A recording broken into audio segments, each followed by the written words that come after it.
Merci de ton intervention et on va demander à M. Beaulieu de nous traiter la question numéro 3. Quand on aura fini les 6 ou 7 questions, on aura une construction globale plus complète de ce que nous avons appelé le parcours qualifiant. Alors le troisième point est une question qui est souvent posée, qui pose que les internes aimeraient voir abordée. C'est à la fin de l'internat, le jeune chirurgien doit-il être généraliste, spécialiste ou hyper spécialiste? Alors là, je suis perdu.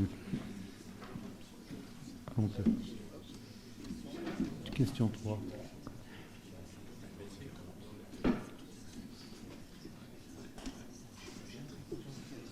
Oui. Et alors, pour l'avoir en entier? Ah oui, c'est bon, c'est bon. Alors, la chirurgie générale, je sais que ça heurtera certains. Elle a grossièrement quand même disparu des services, même si nous lui avons reconnu une grande valeur. Sauf peut-être en chirurgie de guerre. Cependant, il nous semble qu'il faut conserver un tronc commun. Alors ce tronc commun est discutable, une longueur de 1 à 2 ans paraît nécessaire. Alors, à la fin de l'internat, l'interne ne doit pas être un hyperspécialiste. Il doit être un généraliste dans sa spécialité, c'est-à-dire un spécialiste au sens large du terme, ne serait-ce que pour la sécurité des gardes. Il faut éviter, à mon sens, à notre sens, une hyperspécialisation trop précoce et réserver cette hyperspécialisation, si elle doit avoir lieu, à la période du post-internat. Les responsabilités sont très différentes pendant l'internat, pendant le post-internat. La longueur même de cet internat est discutée maintenant par rapport au post-internat. Actuellement, l'internat dure 5 ans, il va sans doute revenir à 4 ans, avec un post-internat de 1 à 2 ans. Mais il semble que 2 ans, c'est bien le minimum. Moi, en ce qui m'a concerné, je me suis considéré à l'aise en chirurgie qu'après au moins 3 ou 4 ans, plein de chefs de clinique, quand il fallait prendre les gardes à Édouard Herriot, je me suis senti à l'aise, et je le dis franchement, qu'après 4 ans de clinique. Et pourtant, on opérait beaucoup plus à ce moment-là. Chacune des étapes devrait donner lieu à l'acquisition de points, l'autorisation d'exercer finalement n'étant délivrée que lorsqu'un minimum de points est atteint. Alors pour discuter cette question, c'est Jérémy Lefebvre, qui est maintenant devenu maître de conférence, praticien hospitalier en chirurgie digestive à Saint-Antoine, médaille d'or de chirurgie, qui va donner son argumentaire, dont j'ai d'ailleurs tenu compte dans le rapide exposé que je vous ai fait. Merci, Monsieur le Président, chers collègues. Je voulais déjà vous remercier de l'honneur de parler devant une assemblée aussi prestigieuse où je retrouve certains de mes maîtres, même quand j'étais externe à la Pitié. Et donc, pour répondre à cette question qui me semble assez fondamentale, parce qu'évidemment, elle va déterminer ce que doit être l'internat, ce que doit être le post-internat, et donc une grande partie des discussions qu'on a déjà eues et qu'on va encore avoir. Quelques remarques liminaires sur le fait que d'abord, on a quand même une formation chirurgicale qui est excellente en France. C'est vrai que j'ai des internes dans mon service qui sont italiens, qui louent tous les jours la possibilité de passer un internat en France, où ils vont pouvoir aider au bloc opératoire et pas être relégués en 6e aide pendant 5 années, voire pendant la totalité de leur clinique. Donc déjà, on a quand même une formation qui est excellente, et donc ça, c'est quand même un point, mais évidemment, on peut toujours faire mieux. Le deuxième point, c'était lorsque j'ai préparé ma présentation l'année dernière devant la commission mixte, c'était de voir la carence de papier, de pédagogie sur la chirurgie en France par rapport à ce que font tous les pays anglo-saxons, où tous les mois, dans les meilleures revues, on voit de nombreux articles sur comment améliorer la formation, et je pense qu'en France, on manque un peu, et cette commission est un premier pas. Alors, sur la question généraliste, spécialiste ou hyper spécialiste, déjà, évidemment, ça ne concerne pas ophtalmologie, chirurgie orale, neurochirurgie, qui sont déjà 2 ans séparés de l'ECN, mais tout ce qui va toucher les viscères. Le premier problème, c'est que généraliste, spécialiste, hyper spécialiste, on ne voit pas forcément ce que c'est, notamment tous les pays anglo-saxons ou le Japon qui a beaucoup publié. Il y a 2 grandes séparations. C'est le tronc de chirurgie générale, qui est dans la plupart des pays communs au cours des 4 premières années. Et puis les 2 dernières années, on se spécialise en vasculaire, thoracique, uro, etc. Donc l'hyperspécialisation, si on prend la chirurgie digestive que je connais un peu mieux, Ça serait être un chirurgien général, c'est-à-dire savoir traiter une appendicite, un ulcère perforé, une cholécystite. Bon. Le chirurgien spécialiste, ça serait le tractus digestif supérieur, l'hépatobiliaire, le colorectal. Et alors dans ce cas, l'hyperspécialiste, ça serait la chirurgie de recours, la transplantation hépatique, etc. Et donc, on a envie de dire qu'il y a un consensus, à mon avis, assez large pour qu'à la fin de l'internat, un interne soit plutôt un chirurgien généraliste, d'accord, qui va pouvoir traiter la majorité des situations. Il y a évidemment plein de raisons pour ça. Il y a d'abord un intérêt intellectuel qui est assez simple, c'est que c'est quand même assez logique qu'un orthopédiste connaisse le rachis, le membre sup, le membre inf, comme un digestif connaisse tout de l'ésophage jusqu'au rectum. Donc ça, c'est assez logique. Il y a évidemment le plus important qui est la gestion des urgences et des gardes. D'accord, on ne peut pas bien gérer les urgences si on n'a pas une formation généraliste. Et puis c'est enfin assez logique, parce que c'est évidemment le rôle du post-internat, et c'est le cas dans la majorité des pays anglo-saxons ou des pays développés, de spécialiser le chirurgien. Il y a enfin une évidence qui est que c'est de toute façon absolument impossible, c'est ce que disait M. Beaulieu, de former un spécialiste, voire un hyper-spécialiste en 4-5 ans. D'accord ? Donc tout le monde est assez d'accord pour dire qu'il faut plutôt former des chirurgiens généralistes. Bien. Le problème, c'est que la réalité est beaucoup moins évidente, et donc la situation est un peu paradoxale, c'est-à-dire que, on l'a vu sur le premier point, la quasi-totalité des services en CHU où on forme les étudiants sont hyper spécialistes, d'accord ? Que ce sont de surcroît les stages qui sont le plus souvent prisés par les internes, et qu'on arrive à des situations où j'ai des internes qui ont, en milieu d'internat, beaucoup plus vu de transplantation hépatique que de vésicules sous cellule ou de cure d'éventration. Ce qui, effectivement, comme le disait M. Cron tout à l'heure, est absolument pas adapté à la pratique future où il y a plus de 60% qui vont être dans le privé et où 74% des interventions sont des interventions, on va dire, classiques, qui sont difficiles, mais qui ne sont pas forcément de la transplantation hépatique.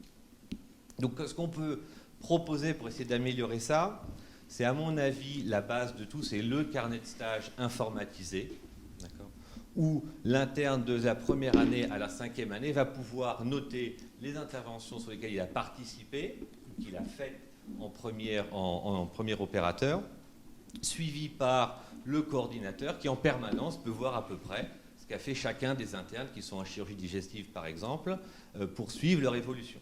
D'accord ? Tout ça étant sous-tendu par un nombre de procédures ou d'actes ou de gestes chirurgicaux obligatoires pour pouvoir valider son internat. Donc ça doit être déterminé par le collège et le coordinateur de la spécialité. On peut imaginer en digestif d'avoir fait X vésicules, d'avoir fait X manœuvres de Kocher. Donc on n'est pas obligé, même dans un service ultra spécialisé, parce qu'on n'a pas toujours le choix. Quand on est en province, il n'y a pas un tel choix pléthorique de services de chirurgie.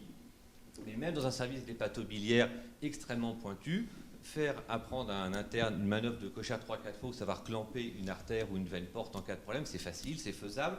Il n'a pas besoin de faire la totalité de la duodéno-pancréatectomie céphalique, par exemple. Donc ça, c'est absolument fondamental.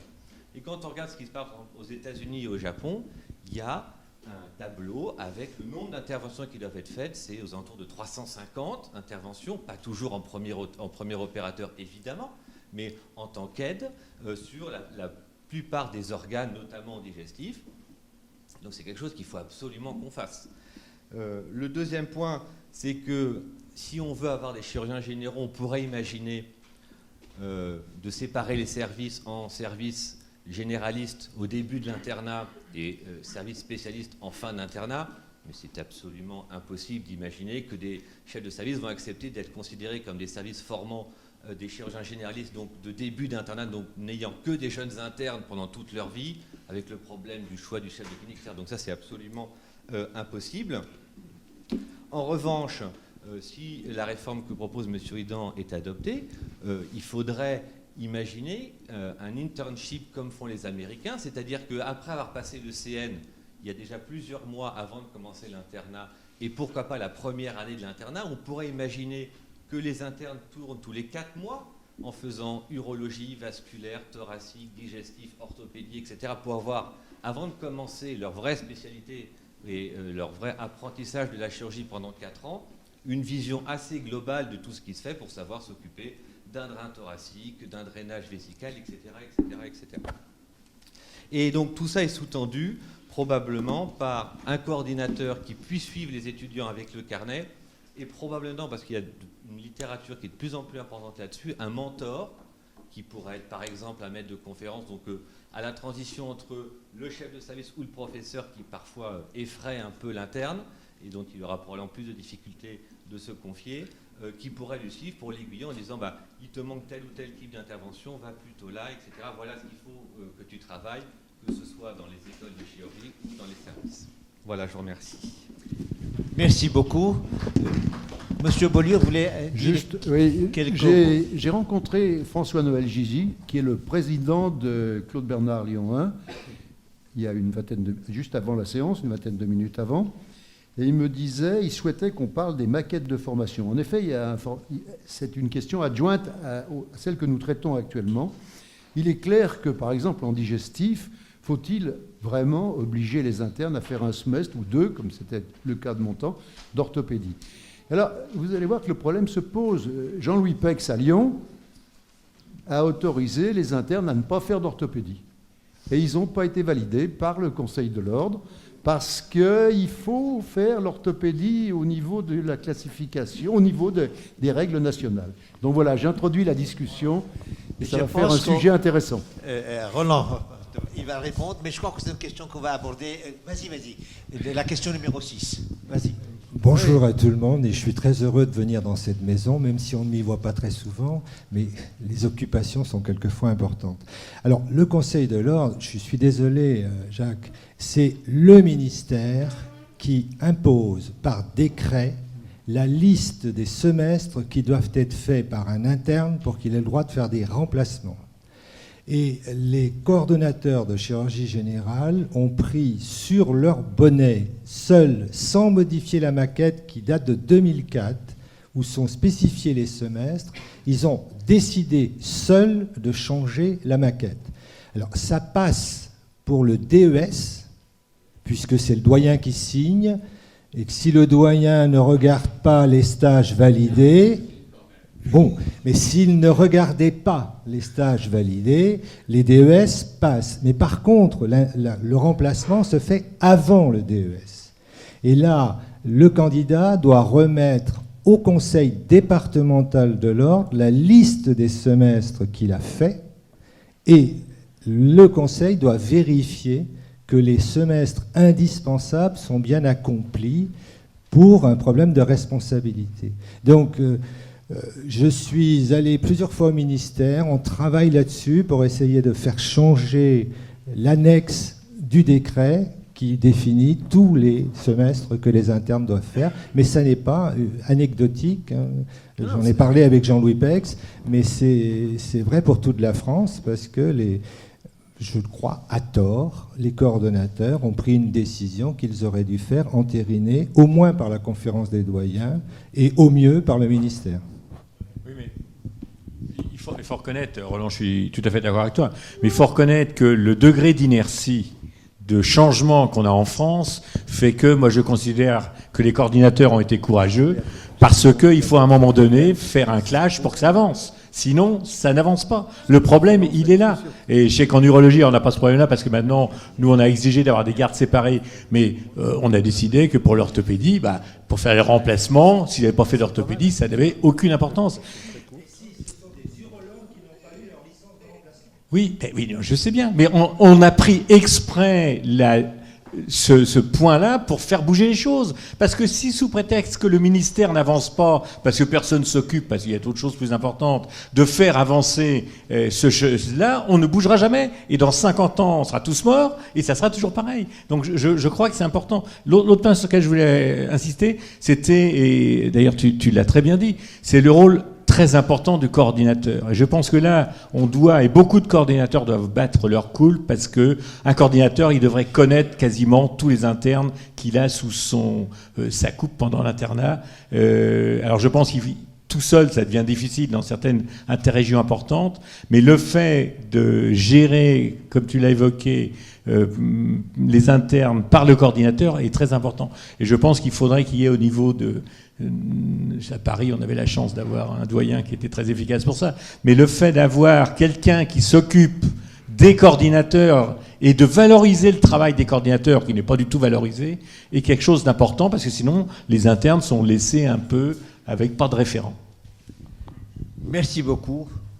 Monsieur Beaulieu, question numéro 4. À moins qu'il y ait quelqu'un qui... Non, on va revenir après parce que je ne voudrais pas que les dernières soient pénalisées. D'accord. Alors la question 4